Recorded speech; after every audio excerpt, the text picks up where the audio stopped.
Muito bem, senhores. O último ponto tratado no edital diz respeito aos títulos de crédito. O que é importante saber acerca dos títulos de crédito? Em primeiro lugar, o que é um título de crédito, quais são os seus princípios, a sua classificação, e o edital ele apenas aponta 3 modalidades de títulos de crédito. Que modalidades são essas? Nós temos dentre as modalidades o cheque, temos a nota promissória e a duplicata. Então precisamos nos atentar a essas 3 espécies de título. Por quê? Porque existem vários outros títulos de acordo com as espécies previstas. Porém, o edital ele fala apenas nessas modalidades: a duplicata, a nota promissória e o cheque. E, portanto, nós vamos nos ater a comentar esses 3 tipos. Primeiramente, nós precisamos conhecer o conceito dos títulos de crédito. O título de crédito, segundo o conceito tradicional de Vivante, é um documento necessário para o exercício do direito literal e autônomo nele mencionado. Já o professor Fábio Ulloa Coelho define o título de crédito como um documento representativo de obrigações pecuniárias. Nós precisamos saber que o título de crédito, ele configura um título executivo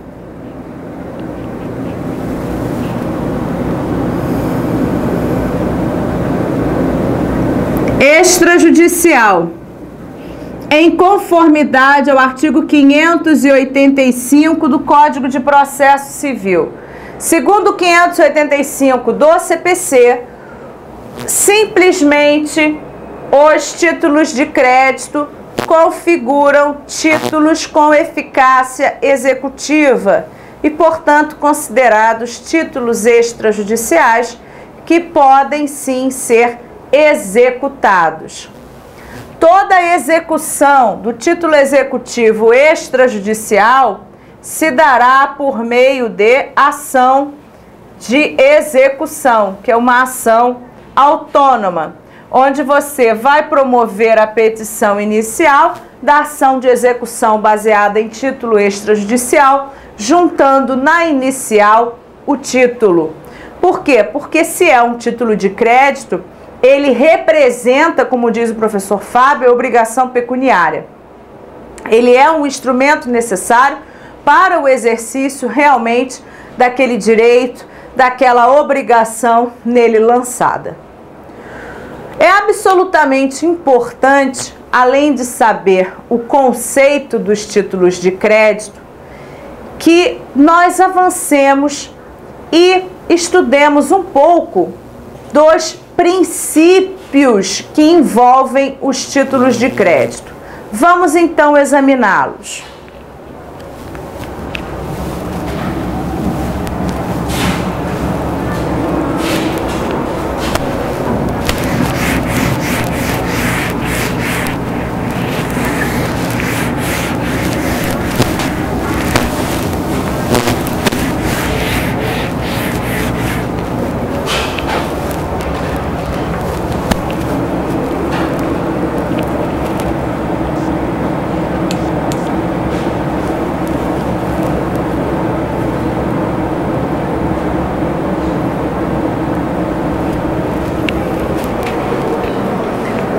Esses são 3 tradicionais princípios que envolvem os títulos de crédito. A cartularidade, o que significa que todo documento, todo título de crédito deve vir consubstanciado em um documento, numa cártula. Daí o termo cartularidade.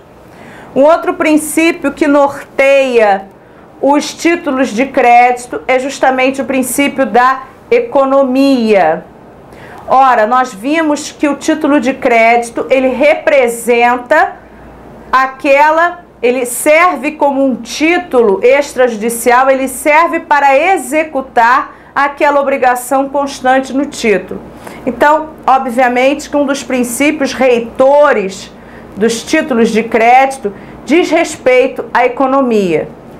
E um terceiro e último princípio é o chamado princípio da literalidade, que também está presente no estudo dos títulos, no sentido de devemos estar atentos àquilo que está absolutamente indicado no documento, de forma literal.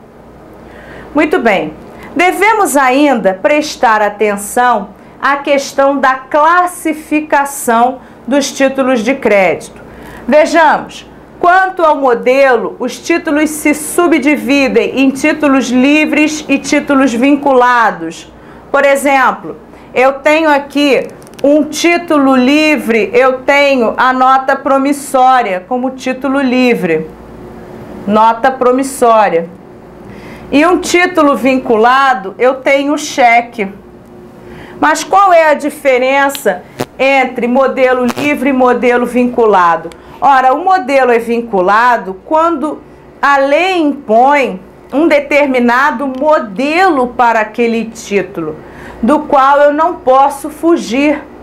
O cheque é o modelo clássico de título vinculado, quanto ao modelo classificado como vinculado. Por quê? Porque todos os cheques devem obedecer exatamente àquela forma. O que é possível mudar?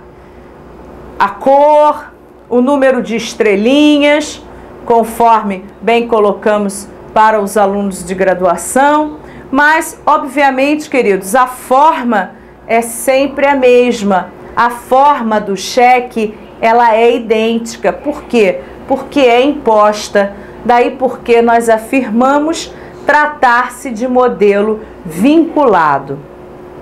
Já o modelo livre, ele não tem uma forma fechada, ele não tem uma forma absolutamente indicada pela lei, dando, portanto, uma maior flexibilidade às partes na hora de fazer o seu traçado.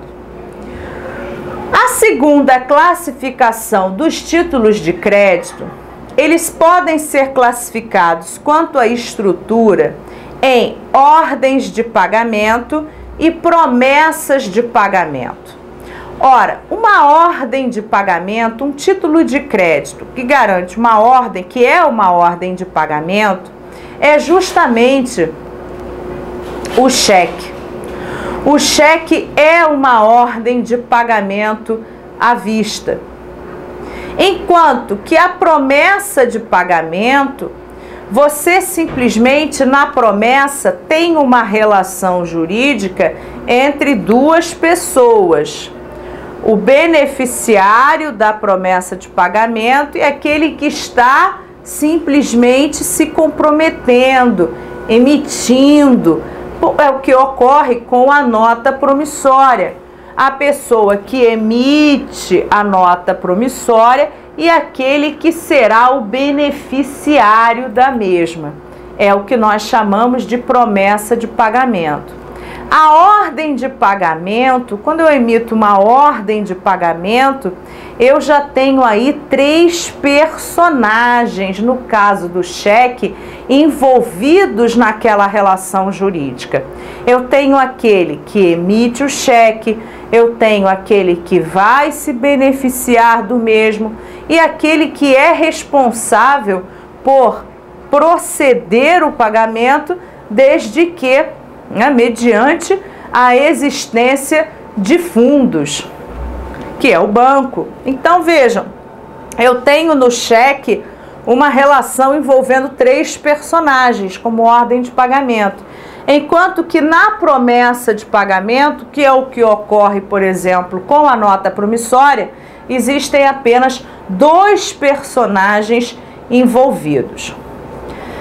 E a última classificação básica envolvendo essa questão diz respeito à emissão dos títulos. Vejam, senhores, os títulos de crédito, eles podem ser títulos causais e títulos não causais. O título causal é aquele que só pode ser emitido em virtude de uma causa apontada, de uma razão apontada pela lei, por exemplo. Vamos aqui lançar mão da duplicata. Só um minutinho, meninos, que o microfone caiu.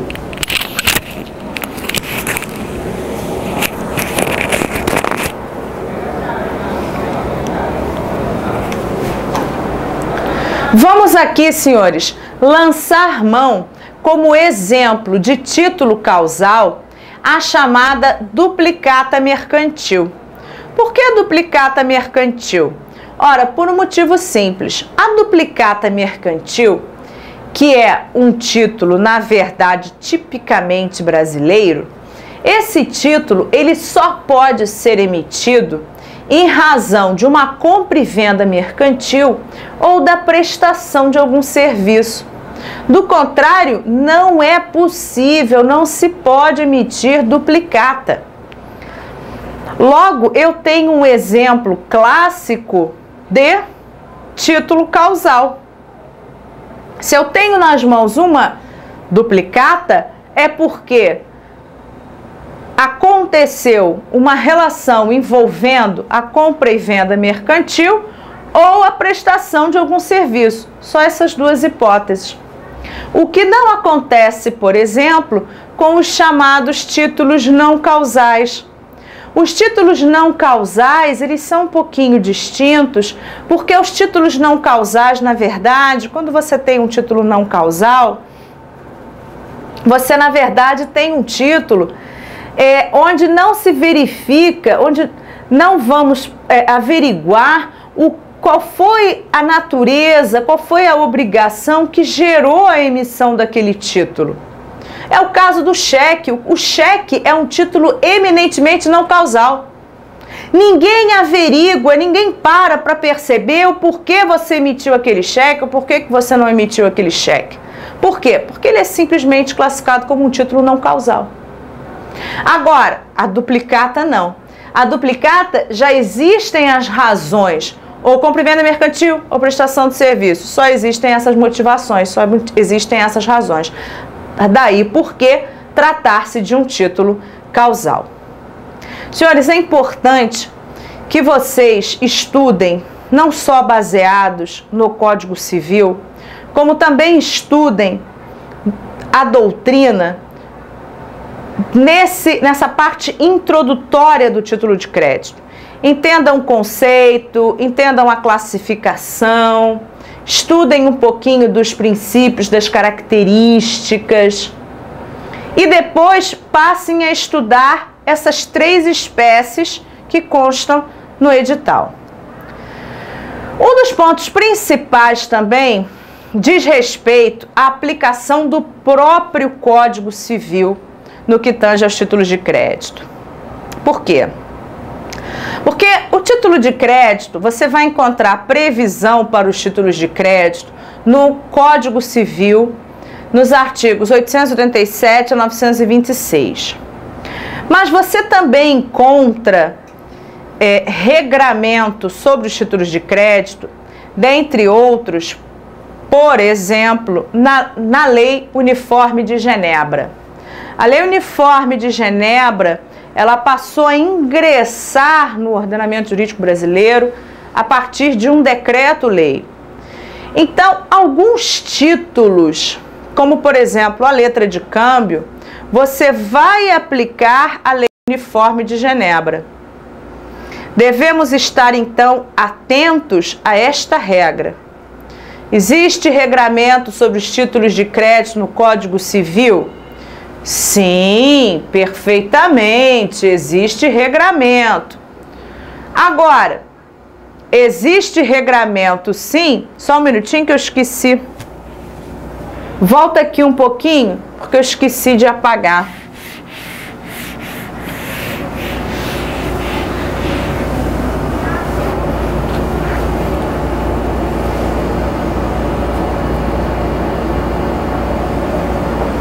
Outro item que a gente não pode deixar de lado é justamente a aplicação das regras do Código Civil e da Lei Uniforme de Genebra. Isso porque o Código Civil traz previsão sobre os títulos de crédito nos artigos 887 a 926, mas existem títulos que estão regulados através da Lei Uniforme de Genebra, que ingressou no nosso ordenamento jurídico por meio de um decreto-lei. É importante que você saiba que, além do Código, existe a LUG, a Lei Uniforme de Genebra. Só que você vai precisar saber, no caso concreto, aquele título, o que eu vou aplicar, qual é a regra que eu vou aplicar. Então, vale a pena você dar uma lida nesses dispositivos do Código e perceber que sempre poderá ser aplicada uma regra do Código Civil, ainda que subsidiariamente, na falta de alguma previsão na lei específica, você pode aplicar subsidiariamente o Código Civil.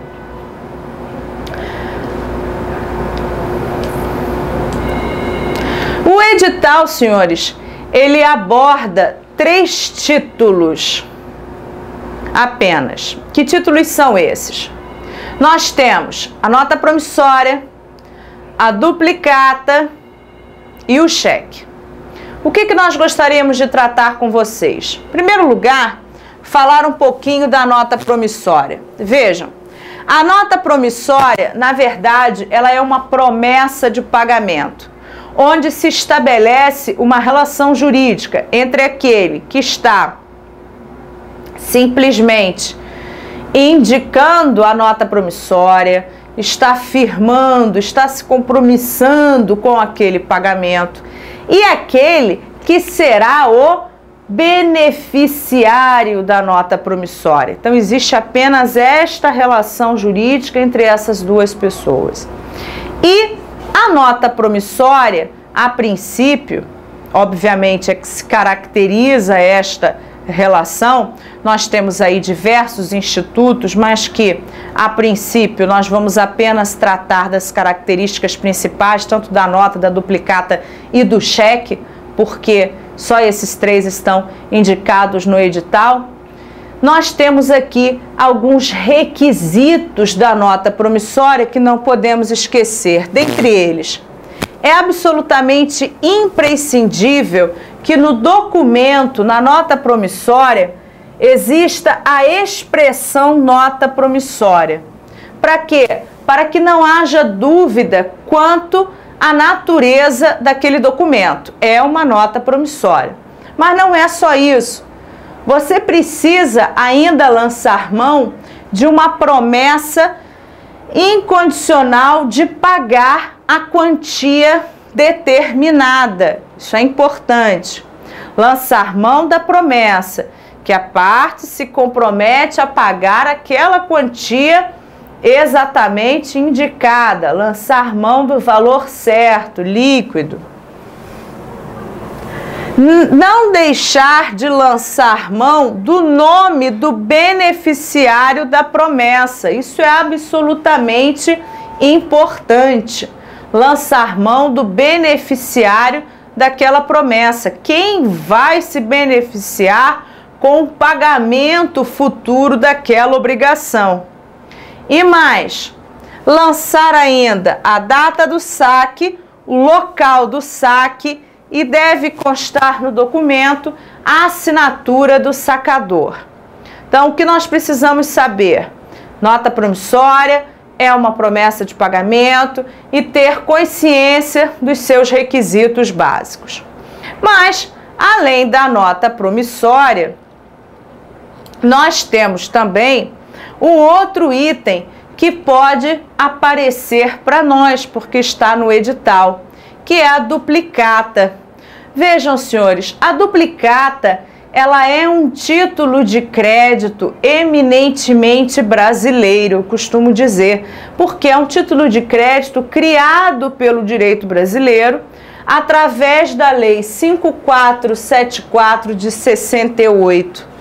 A duplicata nós até fizemos anteriormente uma menção a ela, a duplicata é um título de crédito causal. Ou seja, você só fala em duplicata se efetivamente você estiver diante de uma compra e venda mercantil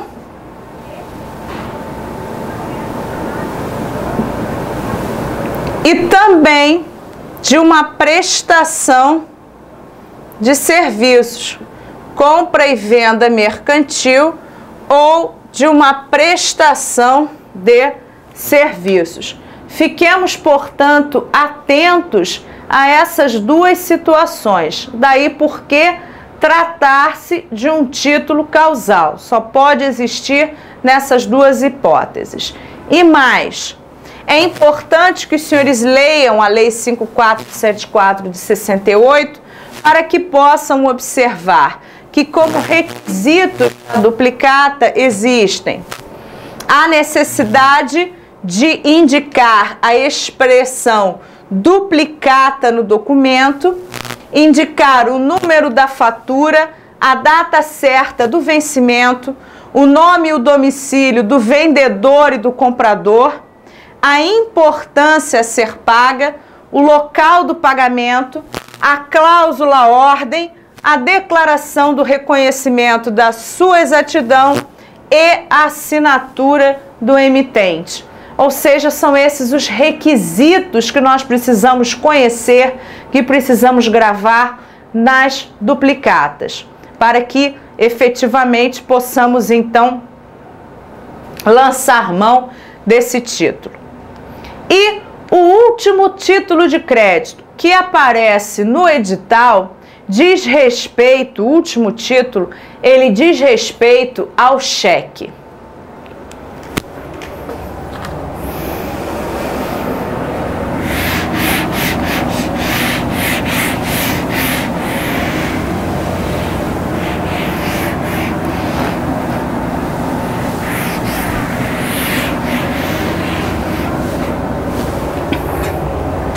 Ora, senhores, o que é um cheque? O cheque é um dos títulos de crédito mais importantes. Pelo menos é um dos títulos de crédito, mais frequentes na sociedade. Nós estamos mais acostumados a lidar com o cheque. O cheque, segundo o professor Fábio Ulloa Coelho, é conceituado como uma ordem de pagamento à vista, sacada contra um banco e com base em suficiente provisão de fundos depositados pelo sacador em mãos do sacado ou decorrente de contrato de abertura de crédito entre ambos. Então, essa é a definição do cheque, segundo o professor Fábio Ulloa. Porém, nós devemos ficar atentos a sempre essa primeira expressão aqui. O cheque é uma ordem de pagamento à vista. E por que essa expressão aqui é tão importante? Porque você não pode deixar de saber as novidades na jurisprudência, principalmente do STJ, acerca dos cheques pré-datados. Por quê? Porque, na verdade, o cheque pré-datado, ele não encontra uma previsão, um agasalho na lei, uma vez que o cheque é, pela sua própria natureza, uma ordem de pagamento à vista. Vejamos então os requisitos do cheque. Passemos a examiná-los. São requisitos do cheque: a expressão cheque, a ordem incondicional de pagar quantia determinada, a identificação do banco sacado, o local do pagamento, a data de emissão, a assinatura do sacador ou de seu mandatário com poderes especiais. Então, absolutamente importante conhecer não só o conceito do título de crédito, cheque, como também os seus requisitos. E agora nós vamos examinar justamente esse ponto importante que nós mencionamos aqui, que é a jurisprudência do STJ recente.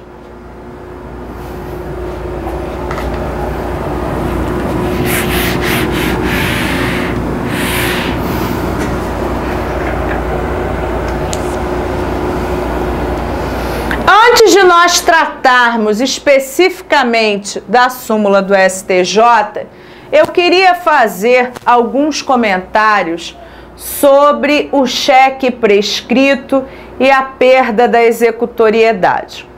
Por quê, senhores? O cheque, nós já vimos, é título de crédito. É uma ordem de pagamento à vista. É um título de crédito, é uma ordem de pagamento à vista, muito bem. E como título de crédito que é um título executivo extrajudicial. Muito bem. É um título executivo extrajudicial.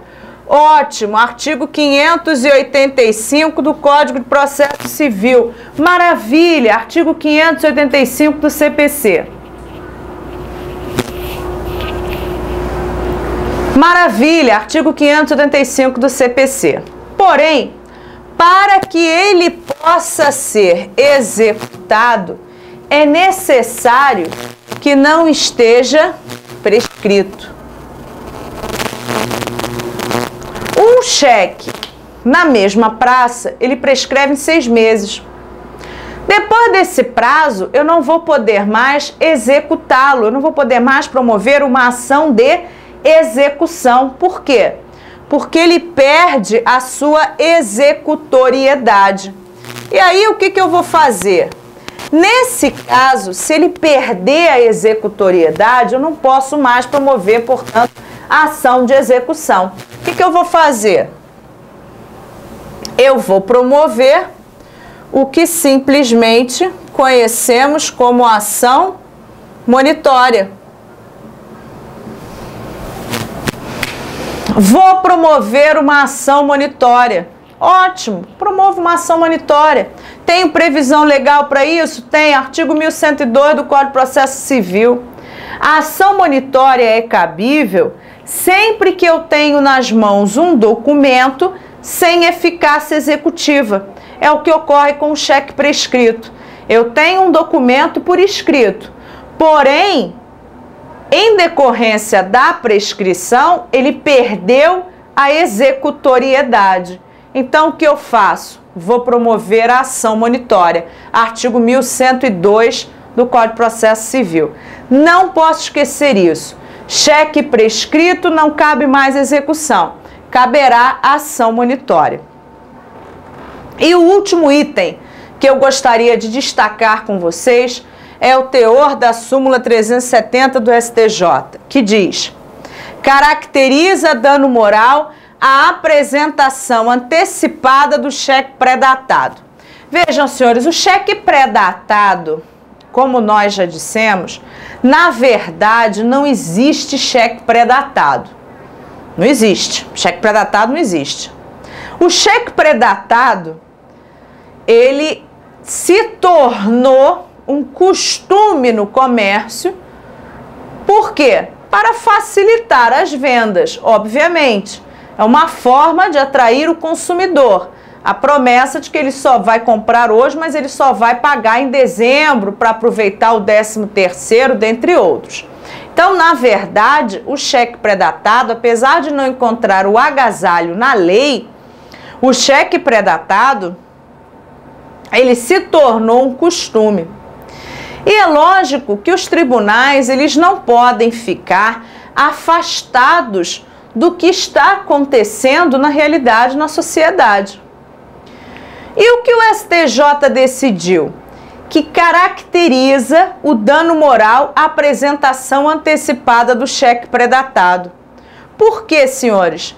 Porque numa relação consumerista, por exemplo, E estamos claramente diante da quebra da relação de confiança entre o consumidor e o comerciante que lhe vendeu o produto. Ora, eu como consumidora, eu que estou numa situação mais fragilizada, podemos assim dizer, diante do consumidor, quando eu chego para fazer uma compra e sou atraída pela promessa de pagar menos, ou melhor, pagar num prazo mais estendido, pagar com o cheque pré-datado, eu saio dali tranquila, com a certeza de que fiz a compra, o meu cheque só será depositado no final do ano, quando eu, de acordo aqui com as minhas contas, imagino ter fundos suficientes para cobrir o valor do cheque. Ocorre que nem sempre isso acontece. Se o comerciante depositar este cheque antes da data prevista, vem a pergunta: o banco pode proceder à compensação e pagar, obviamente, existindo fundos? Claro que sim. Por quê? Porque o cheque é uma ordem de pagamento à vista, então isso é possível. Apenas você precisa observar no caso concreto, você precisa estar atento no caso concreto para o seguinte: se o comerciante fizer isso, ele está sujeito a uma ação proposta pelo consumidor de indenização por dano moral. E agora, com a súmula 370 do STJ, tal questão já está pacificada. Esse é um ponto que acredito ser crucial para tratar com os senhores, em razão da importância, da relevância desse tema e da novidade nesse posicionamento do STJ, que é bastante recente. Nos exercícios que nós vamos realizar no último encontro, nós vamos trabalhar uma bateria de exercícios e, com isso, será possível averiguar mais questões envolvendo esses 3 títulos de crédito. Até lá e obrigada!